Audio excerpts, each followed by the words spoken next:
देखिएगा गुजिया कितनी अच्छी लाजवाब और स्वादिष्ट बनकर के तैयार हुई हैं। और देखिएगा हमने यहाँ पे दूध को गर्म करने के लिए रख दिया, उससे हमने मावा बनाया है। देखिएगा ये मावा हमारा बनकर के तैयार हो चुका है। इससे पहले हमारी आपसे रिक्वेस्ट है, जो लोग हमारे चैनल पर नए हैं प्लीज़ वो लोग सब्सक्राइब करने और बेल आइकन प्रेस करना बिल्कुल ना भूलिएगा, ताकि हमारी जो भी नई नोटिफिकेशन होगी आप तक पहुंचती रहेगी। अब देखिएगा यहाँ पर हमने 1 चम्मच घी डाला है और उस घी में ये हम कुछ ड्राई फ्रूट फ्राई कर लेते हैं। रोस्ट कर लिया हमने। ये यहाँ पे हमने कद्दूकस किया हुआ था नारियल को। अब हम इस नारियल को थोड़ा रोस्ट कर लेंगे। बादाम, नारियल और किशमिश, इन तीनों चीज़ों को हम रोस्ट करेंगे। तो नारियल का देखिएगा कलर चेंज होने लगा है। देखिएगा नारियल हमारा ब्राउन कलर का हो चुका है। अब इसको हम अलग एक थाली या प्लेट में निकाल लेते हैं। अब यहाँ पे हम किशमिश को भी थोड़ा सा रोस्ट कर लेंगे। हमें इसको ज़्यादा नहीं रोस्ट करना है, हल्की ही इनको रोस्ट करना है। अब यहाँ पे देखिएगा हम इन सारी चीज़ों को रोस्ट कर लिए हैं। अब बादाम को छोटे छोटे पीसेस में कट कर लेंगे हम। अब यहाँ पे हमने थोड़ा सा पानी डाला है और 1 कटोरी चीनी, क्योंकि खोया हमारा 1 कटोरी से ज़्यादा था थोड़ा, तो हम चीनी 1 कटोरी ही लिए हैं। इसकी हम चाशनी बना लेंगे। देखिएगा यहाँ पर चाशनी हमारी बन रही है और इसको हम अच्छी तरीके से चलाते हुए, इसमें चीनी बिल्कुल नहीं रहना चाहिए, इसको हम इसी तरीके से चलाते हुए चाशनी को बना लेंगे। और इसी में हम 1 चम्मच इलायची पाउडर डाल देंगे। हमने यहाँ पे इलायची पाउडर डाल करके अच्छी तरीके से मिक्स कर दिया है चाशनी के साथ में। इसका फ्लेवर बहुत अच्छा लगता है। और अब हम यहाँ पे देखिएगा मावा को डाल देंगे।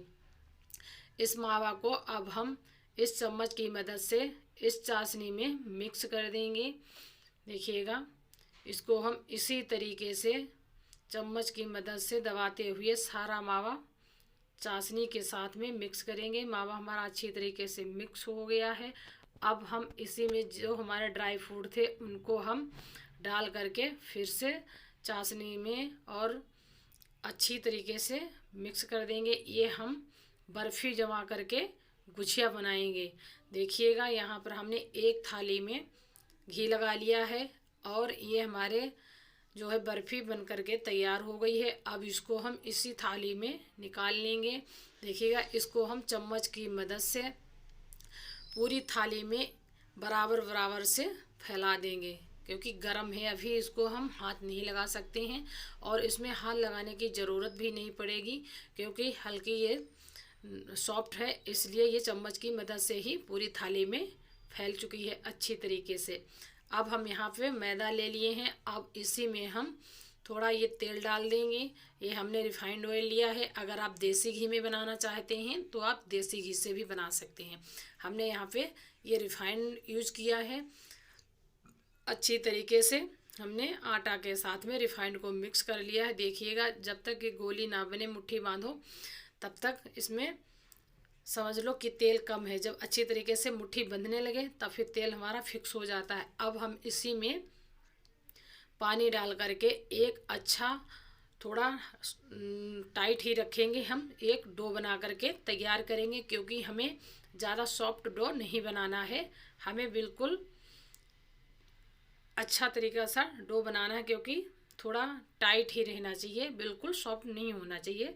तो इसका हम डो लगा करके तैयार कर दिए थे। थोड़ी देर के लिए इसको रेस्ट के लिए छोड़ दिए थे। अब इसको हमने दोबारा से मसल दिया है। देखिएगा अब आटा हमारा कितना अच्छा चिकना हो चुका है। अब इसका हम लंबा लंबा एक रोल बना लिए हैं। रोल बनाने के बाद में इसकी छोटी छोटी हम लोइयाँ तोड़ लेंगे। देखिएगा इस तरीके से हमने लोइयाँ छोटी छोटी तोड़ ली है एक चाकले पर रख करके। देखिएगा इस तरीके से सारे हम लोइयाँ तोड़ लेंगे।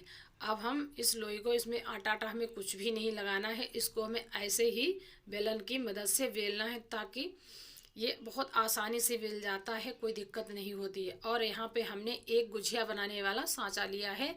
उसी के ऊपर हमने ये जो पूड़ी बनाई थी उस पूड़ी को उसके ऊपर रख करके अब इसी में हम जो बर्फ़ी जमाए हुए थे उसको अंदर भर करके और इसको उंगलियों की मदद से दबाते हुए हम जो एक्स्ट्रा आटा है ऊपर वाला उसको हम बाहर निकाल लेंगे। अब देखिएगा इसको हम निकाल लिए हैं। देखिएगा गुझिया कितनी अच्छी बनकर के तैयार हुई है, एकदम फ्रेश। देखिएगा हमने इसी तरीके से सारी गुझिया बना ली है। अब हमने यहाँ पे कढ़ाई चढ़ा करके इसमें तेल डाल करके सारी गुजिया फ्राई कर लेंगे। देखिएगा इनको हम उलट पलट करके सेक लेंगे अच्छी तरीके से। हमें इसको धीमी ही आंच में सेकना है, बहुत तेज़ आंच में नहीं सेकना है, नहीं तो ये जल जाएंगी। तो इसको धीमी ही आंच में पकाएं। बहुत ही अच्छी खस्ता और क्रिस्पी करारी बनकर के तैयार होती हैं गुजिया। इनको इसी तरीके से सेक करके हम एक अलग बर्तन में निकाल लेंगे। देखिएगा गुजिया कितनी अच्छी स्वादिष्ट एक